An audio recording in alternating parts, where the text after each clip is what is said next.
안녕하십니까, 조나타입니다. 얼마 전에 여행 크리에이터들 3시간 전 플랫폼 잘 가입하라고 제가 말씀드렸는데 제 코드 넣어서 해주신 분 18명 감사드립니다. 한 분 한 분 일일이 이름 불러드리고 싶지만 너무 많아서 화면으로만 보여드릴게요. 감사. 1,000원씩 해서 18명 18,000원 치킨 맛있게 잘 먹겠습니다. 아직까지 6월 31일까지 5월 31일까지 가입해 주시면은 코드 넣으면은 1,000원 들어오거든요. 넣으신 분들은 2,000원 많이 가입해 주시고 돈 들어가는 거 아니잖아요. 저한테 오히려 돈을 주시는 거다. 오늘은 네이버 인플루언서 얘기를 잠깐 해볼까요? 인플루언서 지난주에 저희 회사의 여직원들이 블로그에 관심이 많아서 한 3명 정도 오목교 카페에서 알려줬는데 그 중에 한 분은 인플루언서를 매우 하고 싶어 하는 분이었습니다. 여행 관련해서. 그래서 인플루언서가 되기 위해서는 어떻게 해야 되느냐, 제가 만약에 여기서 여러분 이것만 하면 인플루언서 될 수 있습니다 라고 하면 사기꾼이 되겠죠. 인플루언서의 첫 번째 자질은 운입니다. 운빨. 왠 줄 아세요? 진짜 열심히 하는 사람은 1년 내내 안 되는 사람이 있고, 정말 운이 좋거나 재수 좋아서 네이버 담당자한테 걸리는 사람은 3개월 만에 된 사람도 있습니다. 그래서 지금 몇 년째 도전하고 계신 분들도 있는데 보면은 좀 마음이 아파요. 왜냐면은 저도 처음에 갈 때 인플루언서가 되고 싶은 사람들끼리 다 모였어요, 단톡방에. 거기에서 합격을 하면 와 축하드립니다 하면서 인사하고 이제 떠나요. 방을 나갑니다. 그래서 거기에서 그래도 꽤 많이 되고 또 남아 있으신 분들도 많았는데 오늘은 그런 인플루언서 되기 위한 방법들, 그리고 되기 전에 가져야 할 마음가짐에 대해서 얘기를 하는 게 좀 더 낫겠다 싶어서 그런 걸 얘기를 해볼게요. 분명히 대부분은 다 블로그 초보분들이고 막 시작한 지 얼마 안 되신 분들, 소소하게 체험단이나 이런 것들 많이 하시잖아요. 그런 걸 하기 위해서 실제로 하는 사람이 있는데 하다 보면 욕심이 나요. 인플루언서가 되면은 나름대로 장점이 많습니다. 정말 많아요. 제가 저번에도 인플루언서 되면은 좋은 점들 몇 가지 이야기를 했는데, 첫 번째로 제일 좋은 거는 뭐 당연히 원고료가 들어온다. 그랬으면은 한 건당 5만원, 많게는 10만원, 20만원 이런 식으로 돈이 들어오다 보니까 내가 이제는 돈을 아낄 수 있는 게 아니라 벌 수 있는 방안이 생긴다. 그것 때문에 많이 하시죠. 뭐 그것뿐만이 아니더라도 내 글 자체가 포스팅이 되면은 다른 사람들이 검색했을 때 옆에 인플루언서라는 딱지가 붙는 것 자체만으로도 좀 큰 메리트가 있습니다.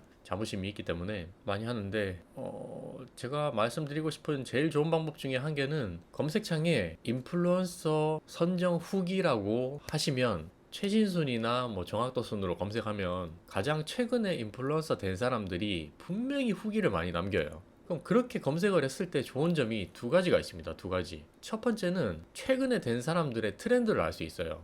근데 대부분 공통적인 그런 인플루언서 된 사람들의 장점이 있습니다. 특징이 있는데, 첫 번째 홈페이지 화면에서, 그러니까 프롤로그죠. PC 화면으로 본 기준으로 대부분 다 홈페이지형 블로그다. 홈페이지형 블로그. 큰 사진으로 이렇게 한 화면을 꽉 채워 놓는 홈페이지형 블로그로 깔끔하게 만들어 놓는 게 가장 우선순위입니다. 그리고 두 번째로는 주제의 일관성입니다. 블로그나 주제를 2개 이상으로 나눠도 잘 안 돼요. 무조건 하나로 통일해야 됩니다. 그렇다고 뭐 여행을 국내 여행, 세계 여행 이렇게 뭐 나눠도 상관은 없지만 큰 주제는 한 가지로 무조건 가져가야 돼요. 본인의 카테고리 봤을 때 관련 없는 주제들이 많이 보이면은 안 돼요, 대부분. 그리고 세 번째가 요거는 약간 사람마다 다른데, 썸네일도 깔끔하게 꾸미느냐 안 꾸미느냐. 썸네일을 꾸미는 사람의 비율이 좀 더 높습니다. 한 60대 40 아니면 70대 30 정도로 깔끔하게 썸네일도 꾸미는 사람이 많이 되는 것 같습니다. 최근에는. 저는 안 했어요.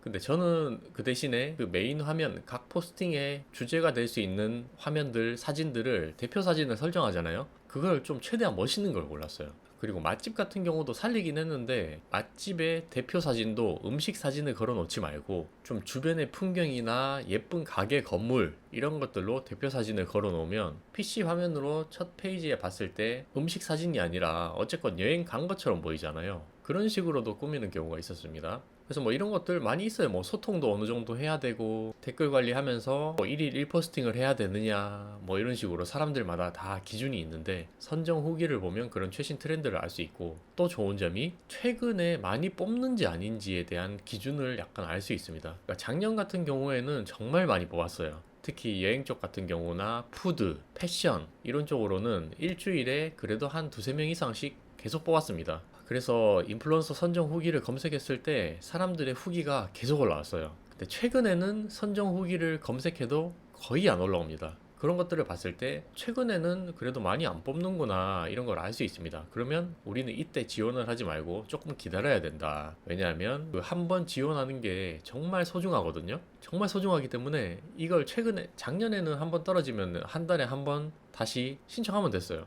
근데 이제는 3개월 뒤에 지원을 할 수 있기 때문에 한번 그냥 아무 생각 없이 지원해서 떨어졌네 이러면 3개월 동안 못 기다리다가 그냥 지칩니다. 지쳐. 그래서 신중하게, 분명히 지금 상반기 때는 적게 뽑기 때문에 최대한 홈페이지를 글을 쌓으면서 꾸미는데 집중하고, 하반기 때 또 한번 살펴보는 거예요. 선정 후기가 많이 올라오나 안 올라오나 보고 나서 지금쯤 지원해도 되겠다 싶으면 한번 신중하게 지원을 하는 것을 추천드립니다. 그리고 마지막으로 제일 중요한 건데 이거도 얘기를 해야 됩니다. 인플루언서가 되려면 특징이 하나 있어야 돼요. 자기만의 특징, 나만의 개성이 있는 것을 살려야 됩니다. 그냥 남들처럼 가는 평범하게 맛집 갔다가 음식 갔다가 이런 거 하면 안 돼요. 여행지 갔다가 이러면 안 되고 컨셉이 있어야 됩니다. 컨셉. 예를 들면은 내가 뭐 경상도 산다. 나는 한 지역만 조직했다. 지역의 어디, 경주의 전문가, 대구의 전문가, 부산의 전문가, 창원의 전문가, 지역별로 전문가가 될 수 있는 방법. 그게 여행 관련해서는 진짜 메리트 있는 개성입니다. 저 같은 경우는 어떻게 했냐면 저는 국내 여행을 많이 안 갔어요. 해외여행을 그좀 많이 갔는데 캐리어가 없습니다. 배낭여행으로만 가는 그냥 성인 남자 아저씨가 배낭 하나만 메고 세계 여행 어디든지 간다, 개고생을 하러 간다, 약간 이런 컨셉으로 저는 잡았었고, 여러 사람들이 있습니다. 뭐 한복만 입고 그냥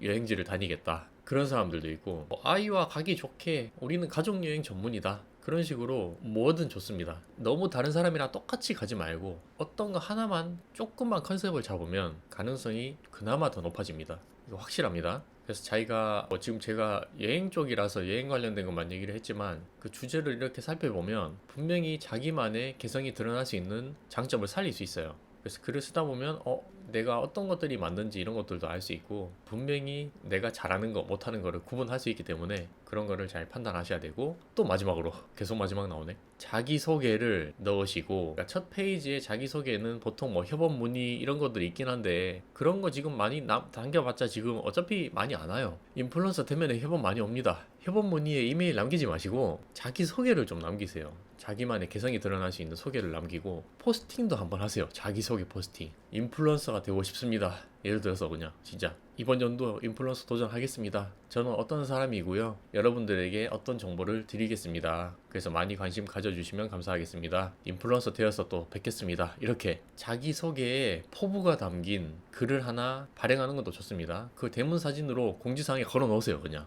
저도 그렇게 했습니다. 그러면 담당자가 네이버 담당자가 이렇게 많이 볼 거 아닙니까? 빨리빨리 보겠죠. 사람들 많으니까. 패스 하다가 얘는 그래도 첫 화면이 좀 깔끔하네? 보다가 자기소개도 볼 거고, 뭐 이 정도면 괜찮다, 오케이, 합격! 그러면 인생이 달라집니다. 인생이 완전히 바뀌지는 않겠지만 그래도 새로운 삶이 찾아오고 있다, 약간의 변화가 생길 수 있다, 그래서 희망을 가지고 떨어졌다고 좌절하지 마시고 언젠가 하다 보면 됩니다. 블로그로 글 쓰는 거, 나중에 돈 버는 거 다 포함해서 우리는 포기만 하지 않으면 되기 때문에 인플루언서 마찬가지입니다. 떨어지면 또 다시 준비하고 글 쌓고 신청하면 되는 겁니다. 3개월의 기간이 너무 길다고 생각할 수도 있는데 개인적으로는 2개월로 차라리 좀 줄여줬으면 좋겠어요. 1개월은 약간 짧을 수도 있긴 하니까 혹시라도 담당자 뭐 이거 볼 줄 모르겠지만 2개월로 좀 해주시면 안 됩니까? 좀 불쌍하잖아요. 사람들 진짜 3개월 동안 기다리는 게 너무 힘들어. 내가 만약에 지금 한다 하면은 3개월 저도 못 기다리겠어요. 그래서 뭐 잠깐 푸념이었고, 분명히 묵묵하게 오늘도 글 쓰시면서 인플루언서를 꿈꾸는 사람들이 많을 거예요. 저는 뭐